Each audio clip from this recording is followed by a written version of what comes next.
नमस्कार, face to face में आपका स्वागत है। मैं हूं हमवीर सिंह। आप तो जानते हैं भारत के कोने कोने में घूमते रहते हैं, ऐसे लोगों की तलाश करते हैं जो समाज के लिए कुछ करते हैं। आज आप पहुंचे हैं कृष्णा नगर में वार्ड 21 में, जो कि कांग्रेस के बहुत पुराने जाने माने नेता हैं सुमन नैयर जी, जो कि चुनाव भी लड़ चुके हैं और काफ़ी सक्रिय हैं और काफ़ी फेमस अपने वार्ड में।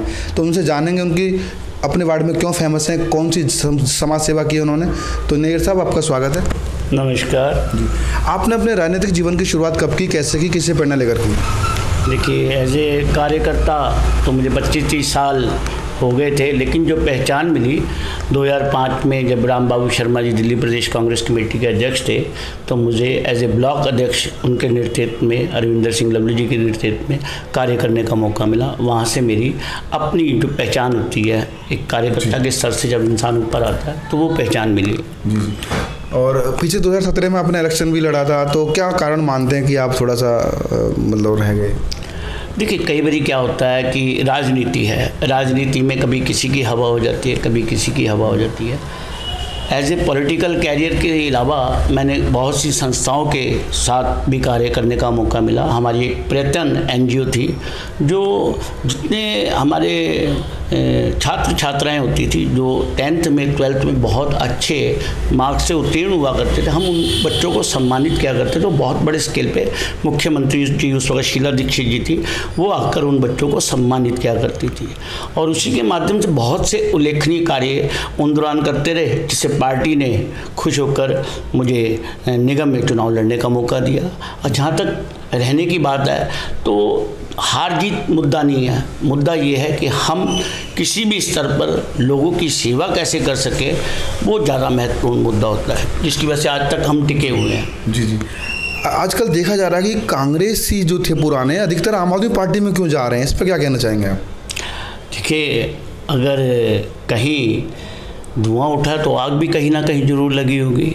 अब उसका मुख्य उद्देश्य यह है कि मुझे ये लगता है कि शायद कांग्रेस अपनी ओर कम देख रही है, अपने कार्यकर्ताओं की ओर कम देख रही है, जो अपनी नर्सरी नेताओं की उनकी ओर भी कम देख रही है। कहीं ना कहीं गलती है, लेकिन हम ऊपर लेवल पर इसको संभालने पे लगे हुए हैं, जबकि नीचे के लेवल पे हम नहीं आ रहे। अगर किसी का रुझान दूसरी पार्टी की ओर जा रहा है तो कोई ना कोई वजह है और इस वजह को समझना चाहिए। कांग्रेस के बड़े लोगों को भी नीचे आकर लड़ना पड़ेगा। चुनाव खाली ऊपर रह के नहीं जीते जाते या लड़े जाते। चुनाव का मकसद ये है कि आप आम आदमी के घर घर जाके उसकी बारे में जानें और उसके कार्य में आप रुचि लें। आज कहीं ना कहीं शायद भटकी है कांग्रेस।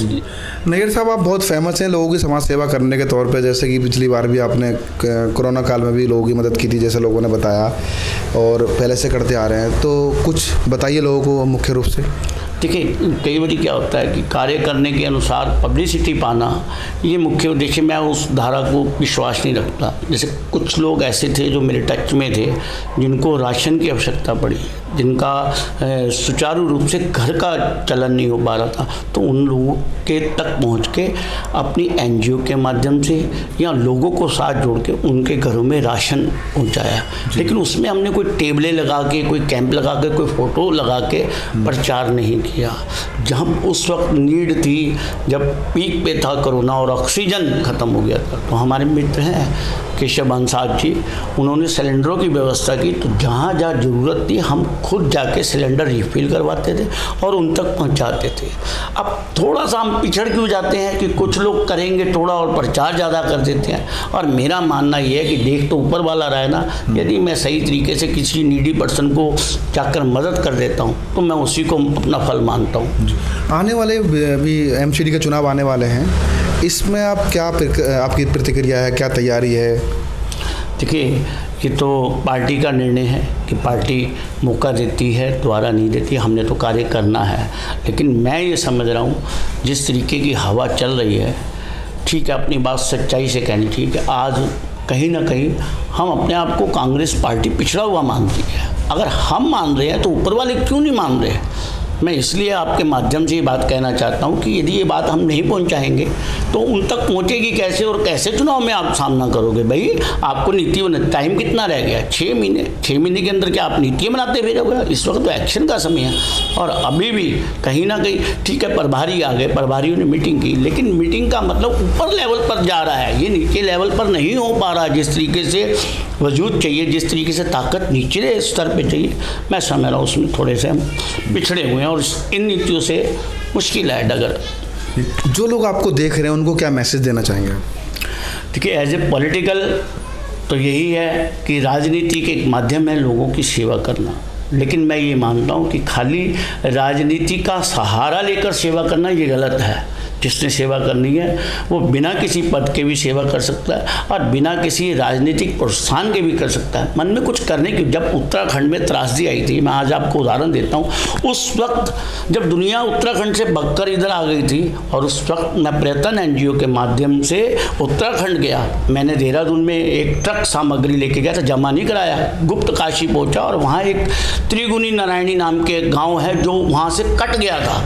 उनके घर घर जाके तरपाल, छतरी, रोज़मर्रा की जितनी उनको वस्तुएं चाहिए थी, चाहे वो राशन हो, चाहे वो पानी हो, चाहे वो कपड़े हों, बहुत सेवा की और उसी का फल है कि मुझे टिकट भी मिली। जी, हमसे बात करने के लिए बहुत बहुत धन्यवाद। बहुत बहुत धन्यवाद आप लोगों का भी, थैंक यू। तो ये थे आज के हमारे खास मेहमान सुमन नैयर जी। फिर आऊँगा किसी खास प्रोग्राम के साथ, देखना न भूलें फेस टू फेस।